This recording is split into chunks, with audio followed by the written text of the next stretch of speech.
Eu não tenho noção do que é passar, de você ouvir da boca de um médico: o seu filho tem um transtorno do espectro autista. Acho que o chão some dos pés. Some dos pés, você fica 1001 perguntas na cabeça, questionamentos de dizer: e agora? Qual o próximo passo? Não é fácil, não é fácil. É falar, né, sobre esse assunto, né? Eu enfrentei lutas, assim, que eu digo assim, guerras, né, internas. Eu não queria estar no lugar onde eu estou, né, assim. Nenhuma mãe típica quer ser atípica. Sonha, né, com sonha, isso. Né? Mas é enfrentar e viver o processo. É enfrentar e viver o processo e saber que vai tudo se encaixando, né?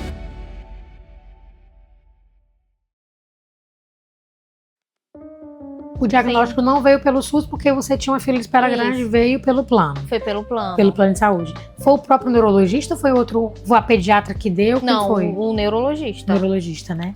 Quando eu marquei para um neurologista, eu tive um encaminhamento da pediatra pelo o plano, né? E aí eu fui pro neuro com encaminhamento. Também eu fui pro neuro por conta disso, né? Porque também é a mesma coisa que eu contei, né? Pro pediatra lá, o enfermeiro do posto, a mesma coisa eu contei pra pediatra que já acompanhava o Pedro Miguel, né? Desde quando nasceu. E aí, peguei o encaminhamento, fiz todo tipo de investigação, tive o diagnóstico. Quando tu recebeu esse diagnóstico, falando do profissional, como a abordagem dele com você foi uma abordagem que ele... Eu falo isso porque eu já tenho uma consciência de que não foi. Pra ele, é mais um paciente, ele tem que ir frio, próximo, eles são né? literalmente frios, no que fala, né? Posso dizer, assim. Frios. Eu acho que nós que passamos por isso, a gente tem uma delicadeza, assim, de como é que vai passar algo pra uma pessoa. Isso. A gente sabe que não o que ela esperava, né? Assim, passar algo que dói, né? E vai mudar a sua vida por completo. Para sempre, né? Para sempre. E aí, ele tem autismo. Ele tem... Literalmente falou assim, ele tem autismo, né? Vamos começar as terapias. Aí só falou isso, me deu um caminhamento que eu tinha que ligar para a central e tal, aquele processo, né? Aí começou a luta. Eu estava vendo os estudos falando que 1,2% da população mundial, ela já tem um diagnóstico fechado. O censo do IBGE, o mais recente, e conseguiu fechar um censo, foi em 2022. Olha só, pela primeira vez na nossa história, o Brasil tem um número oficial de pessoas autistas. O que a gente vai ver agora é um verdadeiro marco. São os dados do censo de 2022, do IBGE, que finalmente dão um retrato numérico para essa comunidade. Então vamos mergulhar nesses dados para entender o que eles realmente significam. Sabe, por décadas, essa era a grande pergunta, né? E sem uma resposta oficial, a gente vivia de estimativas, muitas vezes baseadas em dados de outros países. Mas agora a história é outra. Finalmente temos um número nosso, um ponto de partida concreto. Esse aqui foi o número de maior destaque. Entre as crianças brasileiras de 5 a 9 anos, 1 em cada 38 recebeu um diagnóstico de autismo. É um dado muito, muito poderoso e, sem dúvida, um dos mais importantes revelados por esse censo. Vamos ampliar um pouco o foco agora para entender o panorama geral que esses novos dados revelam sobre o Brasil. Esse é um número total. 2,4 milhões de brasileiros declararam ter um diagnóstico de autismo. Isso representa 1,2% da população com 2 anos ou mais. Pela primeira vez, a gente tem essa dimensão nacional, sabe? O tamanho do alcance do diagnóstico no país inteiro. Ok, agora vamos mergulhar nos detalhes. Quem são essas pessoas? Como é que os diagnósticos se distribuem pela população? Os dados do IBGE nos permitem ver isso com uma clareza que a gente nunca teve antes. E a primeira coisa que salta aos olhos é a diferença entre os gêneros, uma tendência que, na verdade, acompanha o que a gente já via em estudos internacionais. A prevalência do diagnóstico é maior entre os homens, com 1,5%, em comparação com 0,9% entre as mulheres. E se a gente olhar especificamente para aquela faixa etária chave das crianças de 5 a 9 anos, a diferença fica ainda mais acentuada. Estamos falando de mais de 3 meninos diagnosticados para cada menina. É um dado crucial para entender como e quando o diagnóstico está acontecendo. Analisando por idade, a gente vê um ponto fundamental. Os diagnósticos estão super concentrados nas faixas mais jovens. Isso sugere, claro, um aumento recente na conscientização, na capacidade de identificar, mas também levanta uma questão muito importante sobre os adultos que talvez nunca tenham recebido um diagnóstico. Agora que temos os nossos próprios números, a pergunta natural é: como é que eles se comparam com os de outros países? Vamos colocar os dados do Brasil ao lado da principal referência internacional. E aqui, o ponto mais interessante é a consistência. Mesmo com metodologias diferentes, os números do Brasil para crianças são muito próximos dos dados do CDC americano. Isso reforça que o que vemos aqui não é um caso isolado, mas sim parte de um fenômeno global. Bom, os números são poderosos, mas eles não contam a história completa. É essencial entender o contexto e as limitações desses dados para a gente ter uma visão mais precisa da realidade. E aqui está um ponto crucial. O censo perguntou sobre diagnósticos já recebidos, não fez uma avaliação clínica na hora. Isso significa que, muito provavelmente, a gente está vendo só a ponta do iceberg. Muitas pessoas, especialmente mulheres e adultos mais velhos, podem ser autistas sem nunca terem recebido um diagnóstico formal. Outro ponto que chama atenção é a diferença na taxa de diagnóstico entre diferentes grupos raciais. A população branca apresenta uma taxa de 1,3%, enquanto outros grupos têm taxas menores. O que poderia explicar isso? A explicação, como aponta a psiquiatra Rosa Magali Moraes, muito provavelmente não é biológica, e sim social. A disparidade reflete o acesso desigual a serviços de saúde e diagnóstico no país. Ou seja, onde há mais acesso, há mais diagnósticos. Simples assim. E aqui a gente chega na parte mais importante. Ter esses números não é o fim, é o começo. A grande questão agora é: o que fazemos com essa informação?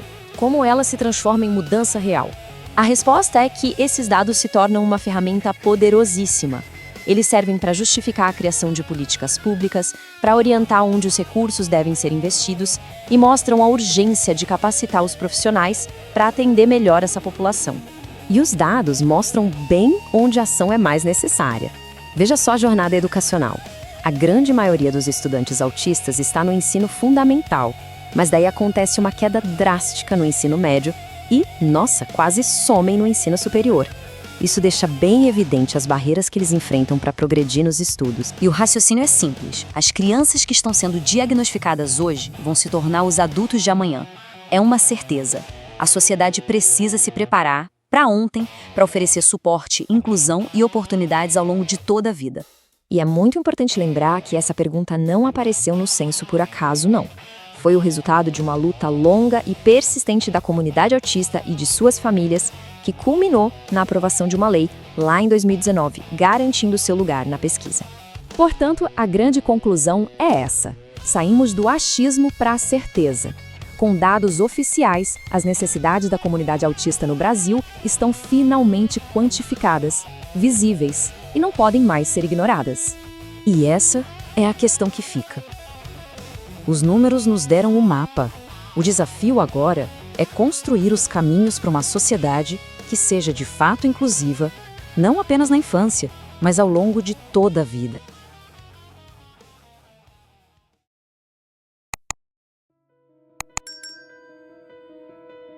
Hoje, infelizmente, também tem os dois lados.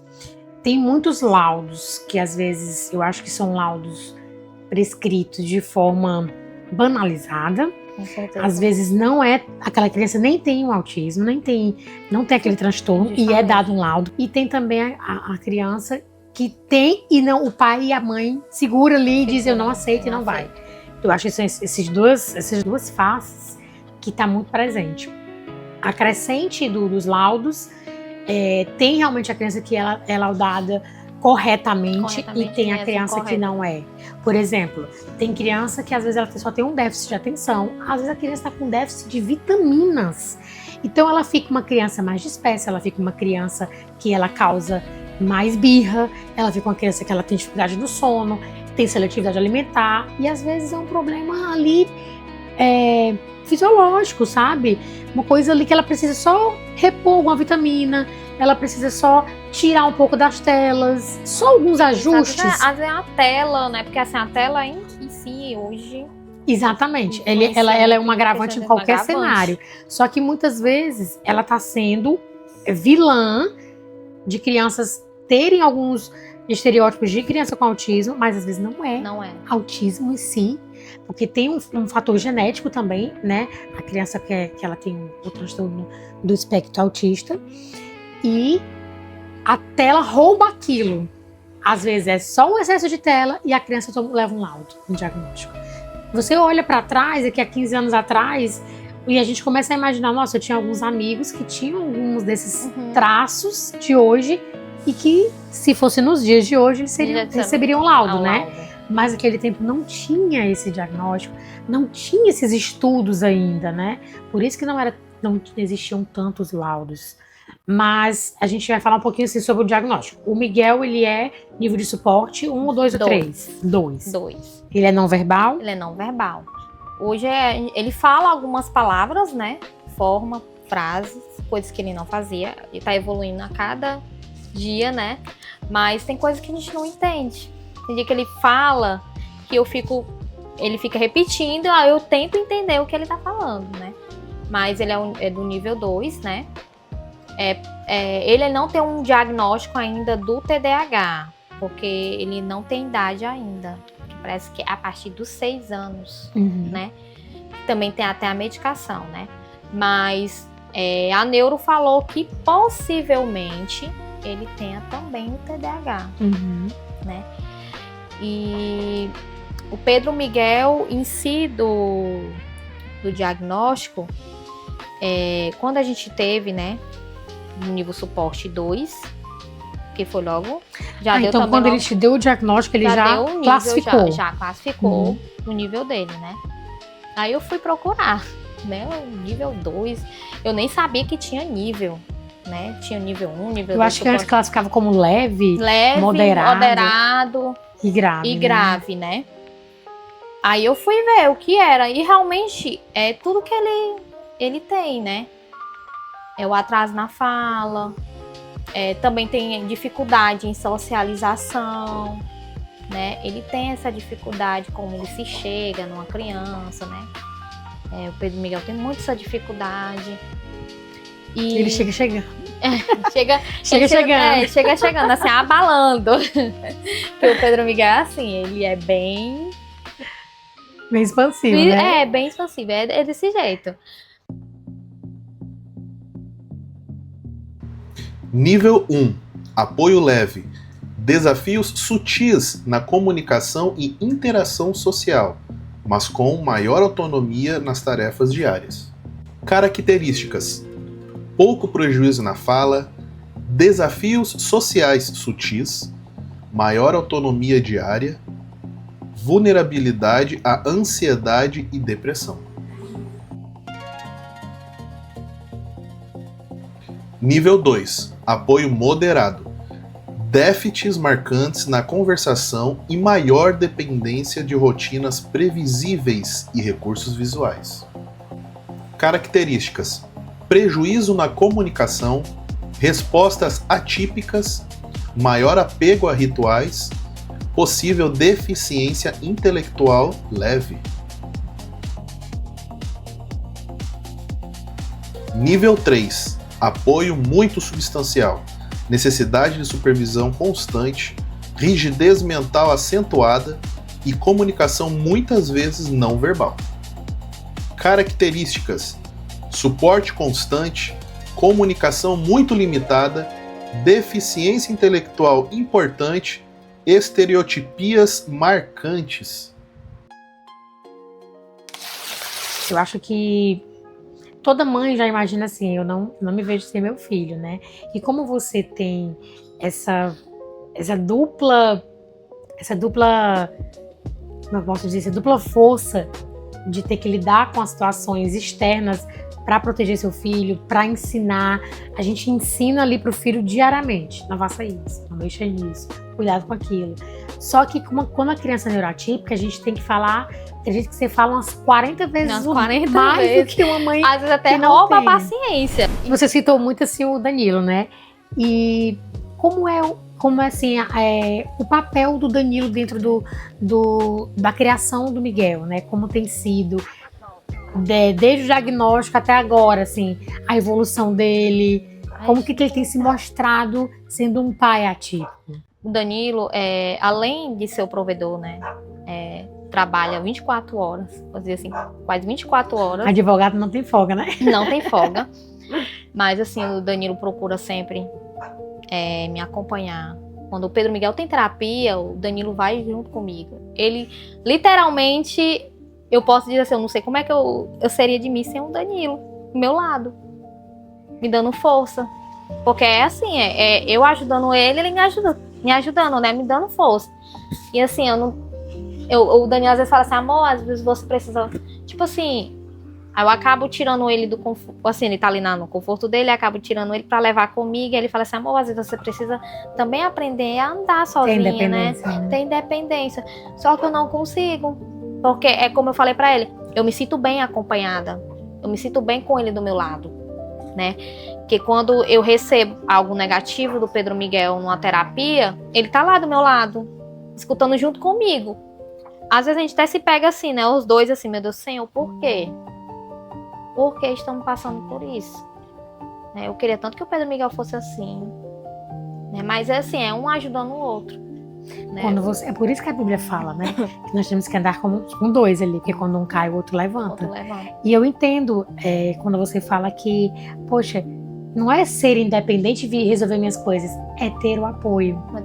Você quer que ele esteja ao seu lado para ter apoio, porque você é o mundo do Miguel. E quem é o mundo da Raquel?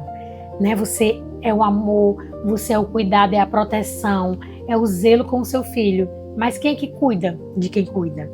De quem se entrega por inteiro? Então acho que você vê nele isso, o porto seguro.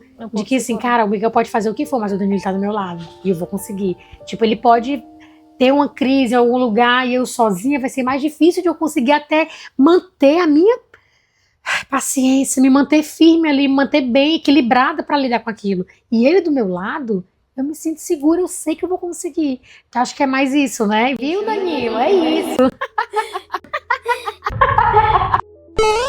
E o Danilo, assim, é um paizão. Pra mim, ele é um paizão, sim. Ninguém é perfeito, né? Não, ninguém. Não. Até eu me pego pensando, meu Deus, eu poderia melhorar e assim como mãe, né? Porque nós temos nossas falhas, né? E nós assim, queremos ser perfeita o tempo todo. Queremos dar conta o tempo todo de tudo. Mas não é sempre assim. Nem tudo a gente dá conta. Consegue. A gente tem que escolher as prioridades e seguir. Vamos dar um exemplo de hoje. Hoje, o Thiago ele acabou de sair de uma rotina que para nós foi maçante. Foi exaustivo. Ele trabalhou 15 dias direto, sem folga, todas as noites. Então, assim, dentro de uma rotina com 2 crianças pequenas, foi muito difícil. Hoje foi o primeiro dia em que ele retomou a escala normal. E aqui em casa...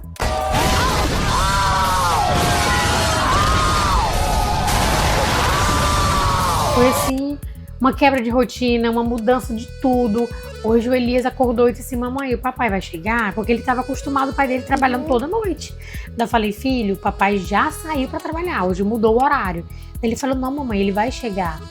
Então, bagunça tudo, né? Aí já pensou, já foi assim, aqui em casa já tem toda essa bagunça. Se eu acordar, botar o pé para fora do quarto e ver tudo, eu falei, não, eu tenho que escolher as minhas prioridades. Eu não vou dar conta de tudo, você não vai dar conta de tudo. Eu não vou conseguir deixar tudo impecável, fazer a melhor alimentação pro meu filho ali, aquela coisa bem nutritiva, e colocar roupa, e tarará. Eu posso até tentar, no final do dia eu desmaio. Porque é muita responsabilidade sobre uma mente só. Então hoje eu priorizei, eu falei, não, isso eu não vou fazer, a prioridade é essa. E a prioridade sempre é o bem-estar das crianças. Eu digo muito aqui em casa, pode papocar o que for, mas a prioridade sempre serão as crianças. E para você que acho que a sua rede de apoio, ela é uma rede de apoio grande até, mas o Miguel tem as suas particularidades. Sim. Nem todo mundo entende a linguagem do Miguel, nem todo mundo entende até o que antecede. Por exemplo, acho que quando ele tem alguma crise, ele antecede com algum gesto ou alguma reação. Você conhece, o Danilo conhece. Aí já sabemos que... Exatamente, já sabe como agir. Então, assim, nem todo mundo que vai ser sua rede de apoio vai saber esses trejeitos, esses pequenos detalhes. Então a sua rede de apoio, ela fica mais reduzida, né? Isso. Eu imagino. E a tua rede de apoio hoje? Ela te ajuda nesse sentido? Você tem uma rede de apoio que consegue... Não, eu sei que essa pessoa vai dar conta se o Miguel tiver essa crise. Ou é só você e o Danilo que realmente seguram esse sentido, nesse barco aí? Consegue, né? Se dar conta, né? Mas, tipo, tem momentos que o Pedro Miguel entra em crise de choro que não dá. Só a mãe. Só a mãe. Só a mãe ou o pai, né? Teve um evento que eu passei praticamente o dia quase todo fora. Eu acredito assim, e no dia que ficou foi a minha mãe, as minhas cunhadas ficaram. Eu via literalmente quando eu cheguei... Foi uma aldeia pra cuidar dele. Quando eu cheguei, e o bichinho chorava pela Deus. gente. Porque assim, o Pedro Miguel tá 24 horas comigo. E o Danilo, quando às vezes trabalha em casa, então quando o Danilo vai trabalhar fora, né? Aí ele fala, você vai trabalhar? Vai trabalhar? Aí o Danilo vai e fala, né? O pai vai trabalhar. Então ele tá acostumado de o pai não estar presente. Isso. Mas você, aí... Só que assim, o que acontece? Ele sente. Quando o Danilo não trabalha em casa, quando vai trabalhar lá fora. E aí ele fica perguntando, mamãe, Tatai, que ele fala Tatai. Tatai, liga. Aí vai e pede, ele passa, se for deixar, ele passa o dia todo ligando, chamada de vídeo. Aí ele quer falar com o pai dele. E é assim, tudo ele pergunta. Deixa eu ver, o que foi? Tudo ele quer saber, né? Ele quer estar por dentro. Isso, sabe se ele tá chegando, por dentro né? de tudo. Isso. E eu vejo um amor, assim, que o Pedro Miguel também sente pelo pai dele. Muito grande. Que eu não sei o que seria sem o pai dele também. Presente. Porque Você vê a importância da paternidade Isso. presente, né? Porque o Danilo é também o melhor amigo dele, né? E assim, como eu disse, tanto como ele pergunta por mim, né? Ele pergunta por ele também, que é o pai, né? Então hoje, se você for sair sozinha pra resolver alguma coisa sua, ele fica com o pai dele de boa. Fica de boa, só pedindo pra me ligar. Mas ele pede Só pra ligar pro pai pra também também. contigo. Do mesmo jeito. É desse jeito. Ele quer que falar no O pai telefone. dele na sexta-feira vai jogar, aí ele fica perguntando pelo pai dele. Aí fica, aí só papai foi jogar. Mas ele é assim, Pedro Miguel, ele é muito apegado, né? E, como eu disse, ele vê nós como os melhores amigos dele, né? E o Pedro Miguel, por exemplo, como até eu comentei em relação de brincar, né? Às vezes eu não consigo fazer algo porque eu tô lá brincando com ele. Mas nem toda vez eu consigo estar brincando com ele, né? Porque o Miguel, ele não gosta de fazer as coisas só. Não gosta de estar ali brincando sozinho. Tem que ter alguém brincando com ele. Porque senão ele vai e quer pedindo tela. Talvez ele se dispersa muito rápido, né? Eu pequei muito em questão de excesso de tela. De excesso de tela eu pequei muito, né? Peco muito ainda em relação a isso. Porque é a única forma, às vezes, de eu conseguir fazer alguma coisa. Porque se ele estiver brincando, ele não brinca sozinho. Ele quer. Aí eu não consigo resolver as outras coisas, né? Você entrou agora num assunto que até eu fiz uma sequência de stories ontem, porque me incomodou. Me incomodou de trazer isso, porque às vezes eu vejo as duas situações. Eu vejo o julgamento das pessoas que têm uma rede de apoio gigantesca, condições de ter várias pessoas cuidando, Babado. e julgam, a pessoa fica no celular. E a situação da mãe que larga a mão, deixa a criança e ponto final. Os extremos, sabe, me revoltam. E eu não levanto bandeira de nada, porque eu acho que cada um cuida da sua maternidade, Isso. cada um sabe, da porta para dentro é você e sua família. Mas quando se trata de uma criança, né, com transtorno do espectro autista, as telas são maléficas. Então. As telas, elas trazem a dependência mais agressiva do que uma criança normal.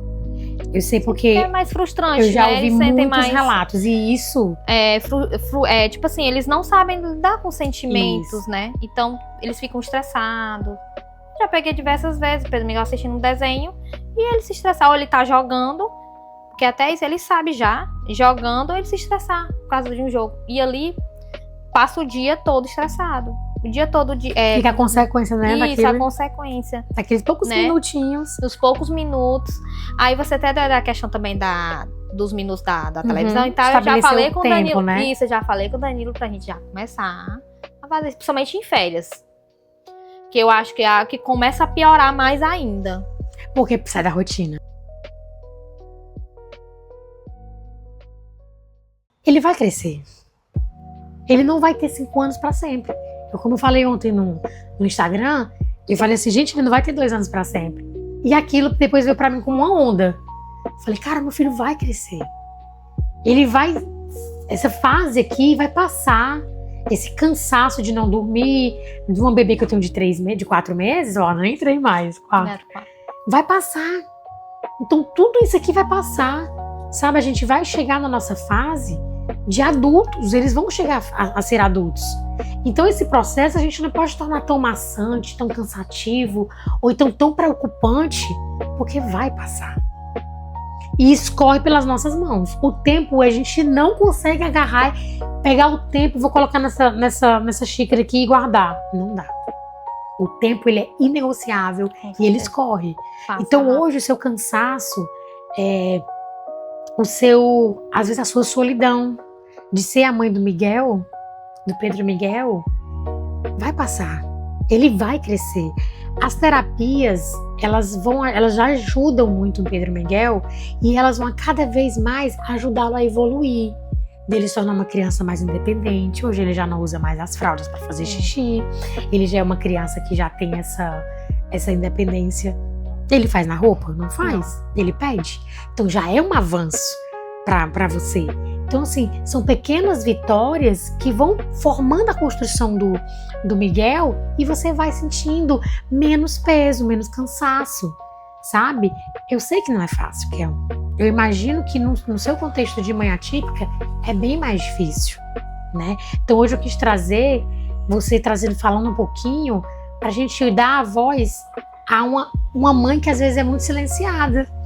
Uma mãe que ela é tão sugada pela situação do filho que na semana inteira tu tem terapia, tem atividade para ele de esporte, tem a escola, que às vezes não sobra tempo pra Kel assistir um filme sozinha, cara, eu quero assistir um filme da minha adolescência, filme de Natal da minha adolescência, às vezes não sobra tempo, né? E o que sobra é na madrugada. E você mesmo falou, eu boto o Miguel pra dormir e eu durmo de cansada. E isso a gente tá falando de segunda, terça, quarta, quinta, sexta, sábado, domingo, de manhã, de tarde, de noite. É 24/7. Eu te entendo, é muito cansativo. Mas eu quero que você não deixe que essa Kel que a gente citou lá no começo, essa menina sonhadora, se apague. O nosso papel aqui, no Além de Mãe, é esse. Que você relembre.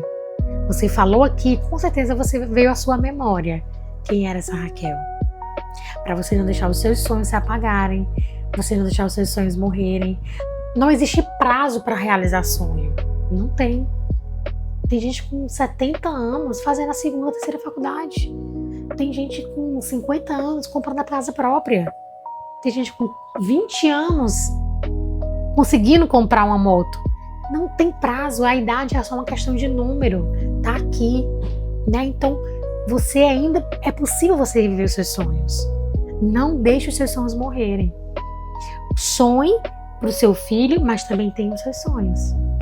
Não desista dos seus sonhos.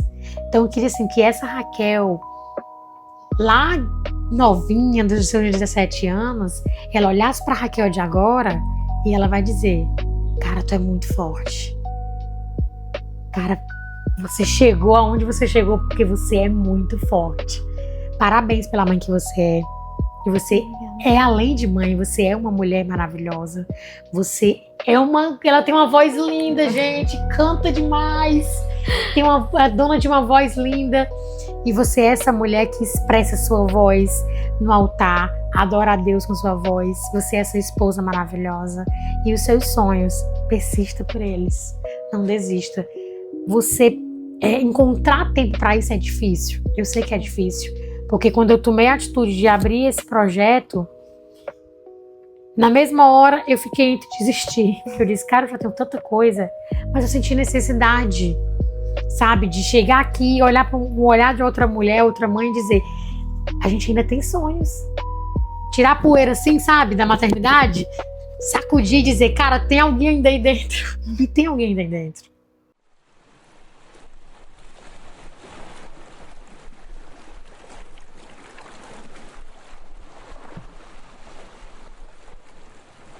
Eu gostaria que você encerrasse esse momento.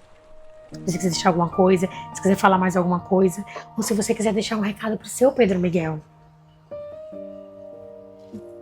Eu posso? Fica à vontade.